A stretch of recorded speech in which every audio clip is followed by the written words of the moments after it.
Bon, on est sur YouTube. Ouais. On est live. OK. 10h05. Porte ça, ce show-là.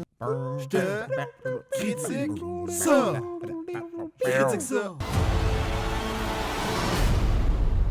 Alors bonjour, bienvenue tout le monde à cette nouvelle émission de Je te critique ça. Aujourd'hui, une émission en furie avec l'invité spécial Pierre-Yves Le P. Blais. Bonjour. Mad Max.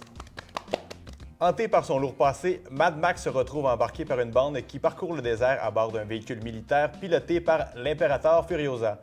Il fuit la citadelle où se retrouve le terrible Immortan Joe qui s'est fait voler un objet irremplaçable. Enragé, ce seigneur de guerre envoie ses hommes pour traquer les rebelles. Et on va commencer avec l'invité. Comment t'as trouvé le film? J'ai rien compris du film, pas pantoute. J'ai juste vu du monde, des effets spéciaux incroyables, avec des costumes incroyables, des déguisements incroyables, des armes incroyables. Le film est incroyable. C'est un bon film d'action, mais tu comprends pas ce qui se passe. Pour de vrai, là, je me sentais vraiment dans l'univers de Leslie.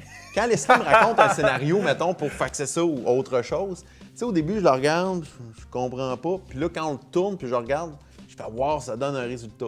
Ben, aujourd'hui, c'est ça. C'est une course qui dure 2 heures de temps, puis ça se bataille. Le meilleur exemple que je pourrais te donner, là, c'est vraiment, on dirait le Cirque du Soleil en guerre. Je trouve qu'il y a vraiment, là, au début, ils sont forcés pour apporter moindrement l'histoire. Là, à un moment donné, ils ont dit « Ah, ben regarde, laissez faire l'histoire, c'est trop compliqué, on va juste partir tout droit, jamais manquer de gaz, tout va bien aller, on va se rentrer dedans un peu, mais on n'arrête jamais. On n'arrête jamais, sauf quand il y a de la boîte. Il y a juste la boîte qui peut nous arrêter. Merci. Lest, qu'est-ce que t'en as pensé, toi? Ah, moi, j'ai trouvé ça excellent. Moi, puis, non, mais. Puis ça, moi, j'ai compris ce qui se passait. Fait que si on n'a pas trippé autant que toi, c'est parce qu'on n'a pas compris pour les Non, niaiseux. pas forcément, parce que oui, il y a beaucoup trop d'action, tu sais, il n'y a pas de pause, puis c'est soufflant. Hey, moi, j'étais soufflé quand une chance ça se termine là, parce que là, j'étais sur le bord de faire une crise de cœur. J'ose pas imaginer comment Pierre-Yves il allait supporter ça. Tu prends les originales Mad Max, la même folerie, puis le même univers, mais tu le mets avec le talent qu'on a aujourd'hui, là, puis c'était ça, là. Mais c'est-tu moi, mais les effets spéciaux, par exemple, il faut leur donner, là. Et- Pas beaucoup par ordinateur. Ça avait l'air des bonnes vieilles techniques des années 70-80 avec les explosions qu'on peut rajouter à l'ordinateur. C'est un beau, mix. Tu avais les jeunes guerriers qui étaient prêts à se sacrifier pour la cause du méchant. Leur Ouais. religion, dans le fond, eux autres, c'est les chars, c'est les véhicules. Tu sais, quand ils disent. C'est comme Rapide et Dangereux qui a mal viré. Ouais, mais c'est ça. Puis, ce gars-là, le fameux Nicolas Hoult, là, le chauve conçu principalement, hein, pas Leslie, un autre, là. Qui y ressemble d'ailleurs. Beaucoup. Mais lui, là, il mange de sérieuses volées, il se fait picher partout, puis il survit tout le temps. Puis finalement, ben, il arrive quelque chose à faire. Allez, les garçons, vous allez arrêter d'assumer que j'ai trop adoré le film, là. C'est pas parce que c'est le meilleur film que j'ai vu de tous les temps qu'il n'y a pas des défauts, OK? Le gars, il dit votre préféré votre préféré est sur le point de s'éteindre. Sortez l'enfant de là! Il ching! C'est comme un mélange de césarienne puis de déroule le rebord. Ouais. Genre, c'est comme Tantôt, t'as parlé qu'ils mangeaient pas en chemin. Excuse-moi, ils ont mangé des insectes tout le long. tout le long. Hey, t'as tout le long assez facile, man. Ouais. C'est arrivé une fois. C'est pas Mad Max Fury Picnic, c'est Mad Max Fury Road. Le fameux, le personnage principal du film, Le MVP, le guitariste. le barde. Dans le temps des grandes guerres, il y avait tout le temps des tambours puis tout, mais à la place, ça se passe dans un futur où est-ce que la guitare électrique est inventée. Je m'excuse. Qu'est-ce que t'aimes mieux pour aller à la guerre à la place du tambour et de la guitare électrique? Lance-flamme. Un peu comme quand on a écouté Birdman. C'est le fun parce qu'il y a des séquences où c'est cette musique-là qu'on entend. On entend les drums, puis on entend la guitare. Et tu sais qu'est-ce que j'ai trouvé bizarre, par exemple? Dans un monde où le pétrole est tellement recherché, le nombre de lance-flammes. Oui! J'ai eu la même réflexion que toi. Pourquoi il a juste sauvé ces sept-là? Puis Ça ne gêne pas. Ben, d'après moi, Parce c'est que eux autres qui ont vu par ça. c'est eux autres qui étaient prisonnières sexuelles du dos.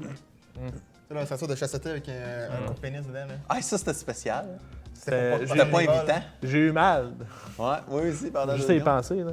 Et puis je magasine de ce temps-ci pour une vasectomie, puis là, j'ai dit Ah, il est maintenant le temps de donner les popcorns. On va commencer avec notre invité, le P. Hein? Combien de popcorn tu donnes à ce film-là? C'est sur combien qu'on donne? Sur 10. Sur 10? J'écoute pas beaucoup votre chronique. Je vais donner 5. Parce que pour moi, ce soir, mon plaisir, là, ça a été d'aller au cinéma avec vous autres. Oh! Les acteurs, je m'ont pas impressionné. Les principaux étaient bons, mais le reste, le soutien, c'était ordinaire. C'était pas c'est pas un grand film. Tu sais, c'est un bon film, justement. C'est un popcorn. Tu le manges, puis après ça, tu passes à autre chose. Moi, je donne un 9.5. Ouais, puis c'est sûr, hein, le monde a souvent peur quand il relance une série qui finit depuis tant longtemps, que ça marche pas, que ça fasse pas partie de la série, que ça fasse aucun sens. Là, c'est pas le cas. Ils l'ont réussi. Ils ont réussi, puis c'est le fun de voir ça, qu'ils réussissent. Après, ça fait 30 ans, je pense, qu'il n'y avait pas eu un Mad Max, puis ça prenait le créateur original pour que ça fonctionne, puis ça fonctionnait, c'était parfait. C'était Mad Max. Avec un 6.5, visuellement, c'est très beau. Scènes d'action, c'est les meilleures que j'ai vues depuis très longtemps. L'univers est très intéressant, par contre, ce serait le fun qu'ils arrêtent un peu pour vivre l'histoire au lieu de juste une longue scène d'action qui arrête jamais, qui va en ligne droite tout le temps, littéralement. Fait que, c'est visuellement très le fun, mais c'est pas uniquement ce que je recherche chez un film. Et je vais être entre deux. Je vais aller avec 8. J'ai beaucoup aimé. Contrairement à toi, le concept de on fait une course, je l'aimais bien. Ça faisait différent de on a telle mission, après ça on a une autre mission, après ça une autre mission. Non. La seule affaire qu'on a à faire, c'est de se rendre au point A. Vous comprenez, c'est les bronzés contre les albinos, ce film-là. Wow. C'est le meilleur résumé. Bon, ce serait l'heure que ça finisse. C'est-tu là le générique? Il est de quel bord, hein? De ce bord-là? Il est là. Hey! Ton nom est là? Ben oui. C'est clair que la fin, c'est pas ça. Je te confirme que c'est pas ça à la fin. Pourquoi pas? Parce que c'est mauvais, puis laisse claquer des doigts. Mais ça fait partie de l'univers, mais non, de claquer des doigts. Non, aucunement. Critique ça. Critique ça.